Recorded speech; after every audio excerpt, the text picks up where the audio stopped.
आज अपना टॉपिक है, पहला हमने बंगाल की खाड़ी नदी तंत्र कंप्लीट कर लिया। अगला टॉपिक है अपना अरब सागर नदी तंत्र। अरब सागर में मुख्यतः अपने नदियां करेंगे लूणी, माही, सागरमती, पश्चिमी बनास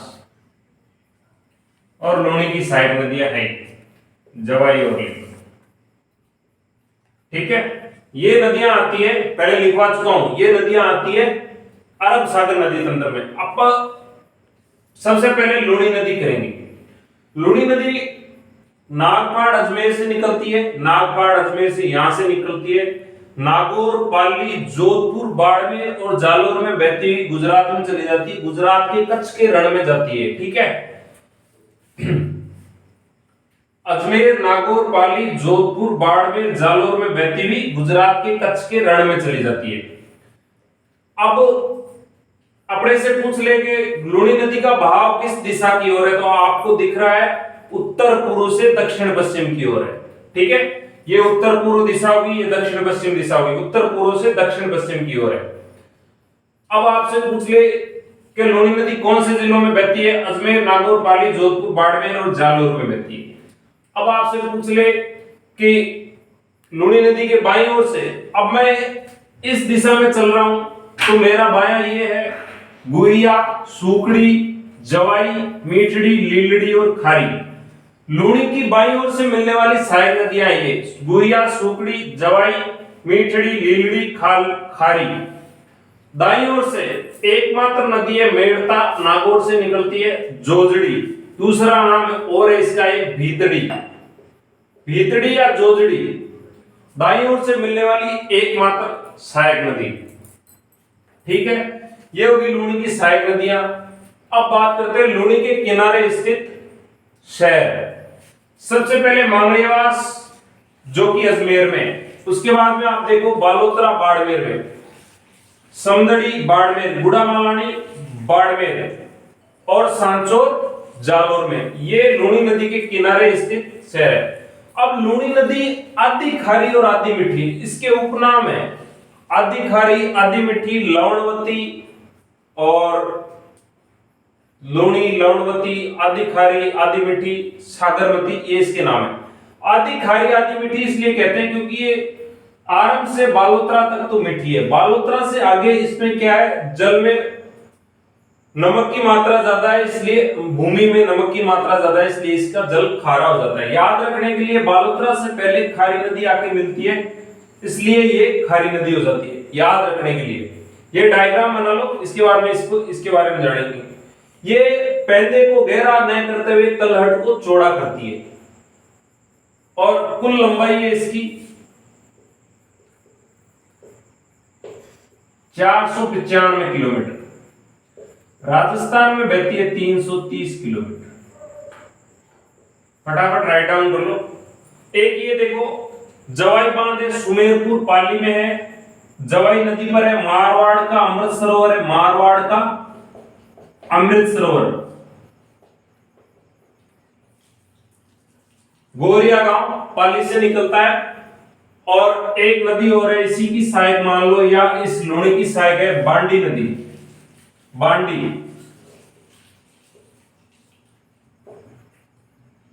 ये राज्य की सबसे दूषित नदी है, राजस्थान की सबसे दूषित नदी है। इसमें पाली की कपड़ा मिलों का जल चला जाता है, जिससे दूषित हो जाती है।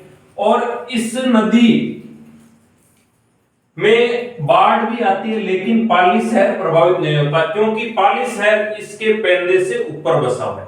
ठीक है, आगे अपने लिखेंगे इस सब के बारे में, एक बार आप इस डायग्राम को बना लो।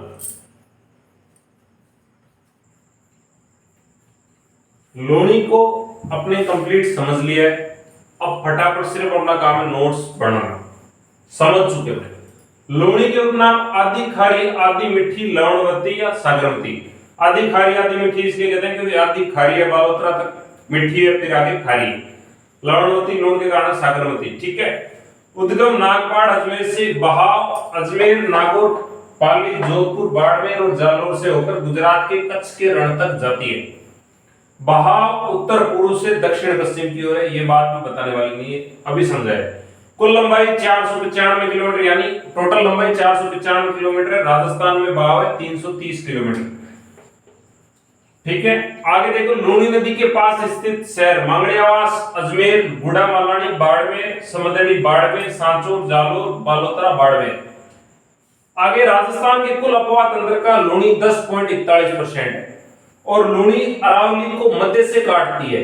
ठीक है, लूणी अरावली को मध्य से काटती है और लूणी के बाईं ओर से और दाईं ओर की नदियां करेंगी और एक वो जवाई बांध, थोड़ा सा जवाई नदी के बारे में, फिर लूणी कंप्लीट। फटाफट राइट डाउन करो।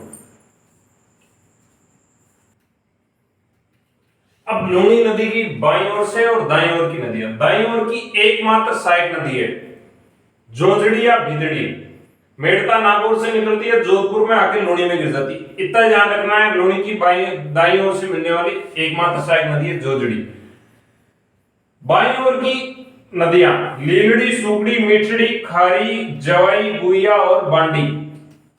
जहां भी आपको डी शब्द मिलता है वो नदी लूणी की सहायक होगी। ठीक है, ये कोई नाम आ जाए तो आपको सीधा ही लूणी की करना है। ठीक, जवाई नदी उद्गम पाली के गोरिया गांव से, सुमेरपुर पाली में जवाई पर जवाई बांध बना हुआ है, मारवाड़ का अमृत सरोवर कहते हैं। जवाई बांध को मारवाड़ का अमृत सरोवर कहते हैं, मारवाड़ का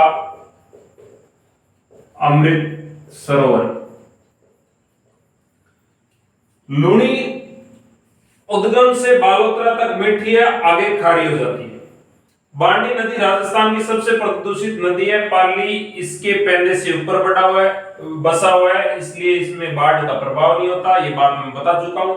अपनी लूणी नदी कंप्लीट। अगली माही नदी करेंगे और थोड़ा सा 2-4 नदियों के बारे में चर्चा करेंगे और अपना अरब सागर नदी तंत्र आज कंप्लीट हो जाएगा। फटाफट राइट डाउन, राइट। माही नदी अरब सागर की नदी है। मेहत झील एमपी से निकलती है, मध्य प्रदेश। खांडू बांसवाड़ा से राजस्थान में प्रवेश करती है, फिर उल्टे यू आकार में खंबात की खाड़ी में जाती है। ठीक है, कर्क रेखा को 2 बार काटती है। ये है कर्क रेखा, डूंगरपुर और बांसवाड़ा से राजस्थान में निकलती है, तो कर्क रेखा को ये 2 बार काटती है। ठीक है, उल्टे यू आकार में बहती है, चारों दिशाओं में बहती है और इसकी अब सहायक नदियां, इरू दाईं ओर से मिलने वाली सहायक नदी है पहली, फिर आगे आ जाती है अपनी जाखम, सोम और मोरेल। बाईं ओर से मिलने वाली अनास और चाप एमपी से निकलती है दोनों ही, और इसमें माही में गिरती है चाप और अनास। ठीक है, इरू प्रतापगढ़ से निकलती है और बांसवाड़ा में आकर, प्रतापगढ़ और बांसवाड़ा के बॉर्डर पे आकर इसमें माही में मिल जाती है। जमनालाल बजाज सागर बांध, इरू नदी के जस्ट आगे, थोड़ा सा आगे जमनालाल बजाज सागर बांध है। तो क्वेश्चन पूछा जाता है कि जमनालाल बजाज सागर बांध में कौन सी नदी का पानी आता है, तो इरू नदी का पानी आता है। आगे अपने चलते हैं तो जाखम, सोम, जाखम नदी का छोटी सादरी प्रतापगढ़ उद्गम है और डूंगरपुर में आके ये माही में गिरती है। ये इधर सोम नदी है, बिच्छा मेड़ा की पहाड़ियां उदयपुर से निकलती है और डूंगरपुर में आके माही में मिल जाती है। मोरेल डूंगरपुर से निकलती है, डूंगरपुर में आके इसमें माही में गिर जाती है। अब ये दोनों नदियां जहां मिलती हैं, जाखम, सोम और माही, तीनों जहां मिलती है, त्रिवेणी संगम बनता है बेणेश्वर धाम। इस जगह का नाम है त्रिवेणी संगम का बेणेश्वर धाम, आदिवासियों का महाकुंभ कहते हैं। अब इस सोम नदी पर 2 बांध बने हुए हैं। पहला है सोम कागदर बांध, दूसरा है सोम कमला अंबा बांध। जाखम नदी पर जाखम बांध बना हुआ है, जिसे आदिवासियों की जीवन रेखा कहते हैं, आदिवासियों की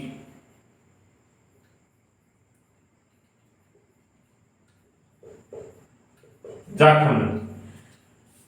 ठीक है, अनास चाप सब कुछ कर लिया है, जितना फास्ट करेंगे उतना अच्छा है।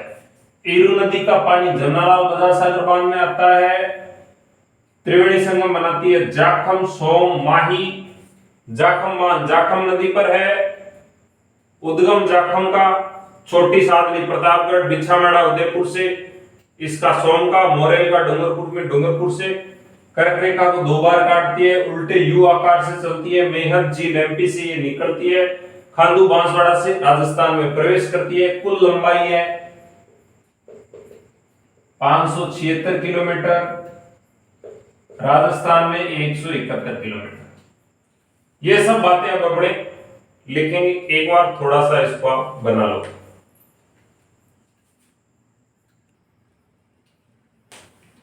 अब माही के बारे में, माही का भाव चारों दिशाओं में, माही मेहत जी लैंपी से निकलती है, राजस्थान में लंबाई है 576, टोटल 576, राजस्थान में 171 किलोमीटर। राजस्थान प्रवेश खांडू, खांडू एक गांव है, शहर का नाम है, खांडू बांसवाड़ा से प्रवेश करती है, बांसवाड़ा डूंगरपुर में बहकर गुजरात की खंभात की खाड़ी में जाती है, उल्टे यू आकार में बहती है, कर्क रेखा को 2 बार काटती है, माही नदी के मैदान को वागड़ वागवर का मैदान, 56 नदी नालों से निर्मित मैदान, 56 का मैदान या भाटी का मैदान कहते हैं, भाटी मैदान। दाईं ओर की नदियां ईरू, जाखम, सोम और मोरेल। ईरू नदी प्रतापगढ़ से निकलती है और बांसवाड़ा में इसमें प्रवेश कर जाती है। जाखम नदी निकलती है आपकी प्रतापगढ़ से और डूंगरपुर में आकर माही में मिल जाती है।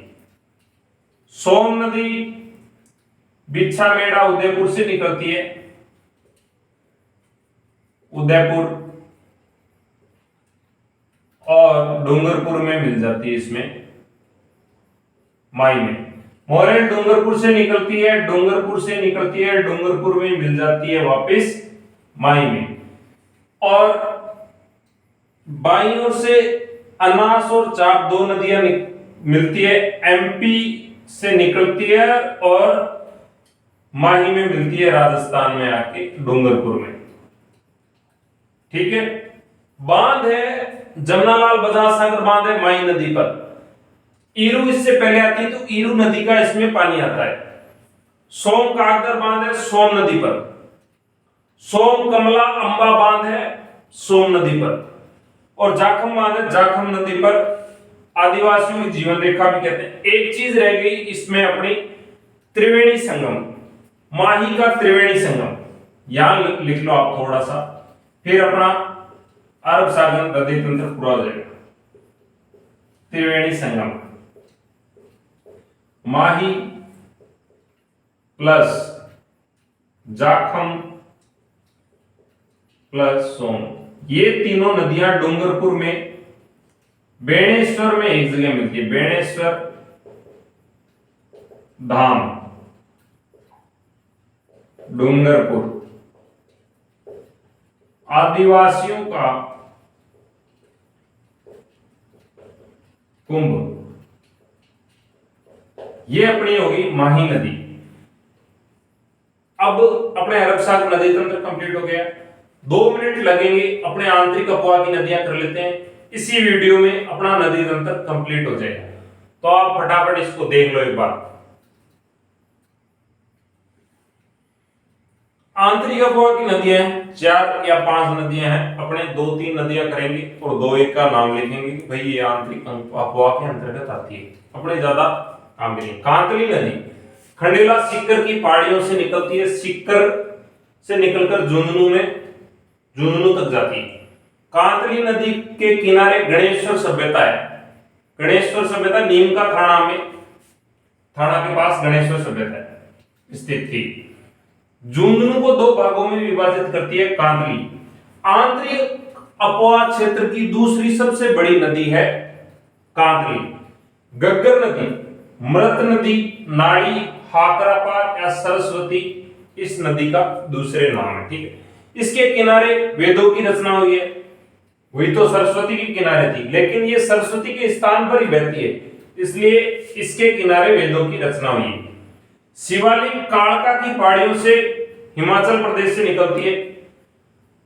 राजस्थान में गंगानगर में हनुमानगढ़ 2 जिलों में बहती है। वर्षा अधिक होने पर फोर्ट अब्बास पाकिस्तान तक जाती है। पाकिस्तान में किला है फोर्ट अब्बास, उस ध्रुव तक जाती है। प्राचीन सरस्वती के मार्ग पर बहती है। इसके किनारे पर कालीबंगा सभ्यता है। पीलीबंगा भी इसी के किनारे पर स्थित है। पीलीबंगा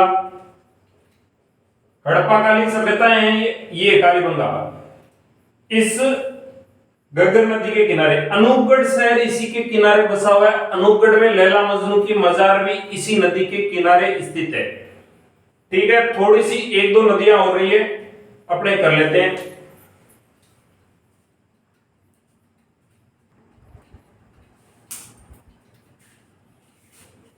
अगली अपनी आंतरिक अपवा की नदी है कांकनी और मसूरदी। कांकनी मसूरदी इसका दूसरा नाम है। जैसलमेर में निकलती है और बुद्ध झील में गिरती है। इतना ही ध्यान रखना, जैसलमेर की नदी है, बुद्ध झील में गिरती है। जैसलमेर से निकली, जैसलमेर में गिर गई बुद्ध झील में। मेथा, रूपनगढ़ और खारी आंतरिक अपवा की नदियां हैं। खारी राजस्थान में 3 है। पहली गिरती है बनास में, दूसरी गिरती है लूणी में, तीसरी गिरती है सामर झील में। बांडी भी राजस्थान में 3 है। सेम ही है, एक खारी में, एक सामर झील में गिरती है, एक बनास में गिरती है, एक लूणी में गिरती है। अब चूरू और बीकानेर जिले में कोई नदियां नहीं है। राज्य की सबसे लंबी नदी है चंबल। पूर्णतः राजस्थान में बहने वाली सबसे लंबी नदी है बनास। और राजस्थान में 3 त्रिवेणी संगम है, मोस्ट इंपोर्टेंट। चंबल, बनास और सीप तीनों मिलती है रामेश्वरम सवाई माधोपुर में।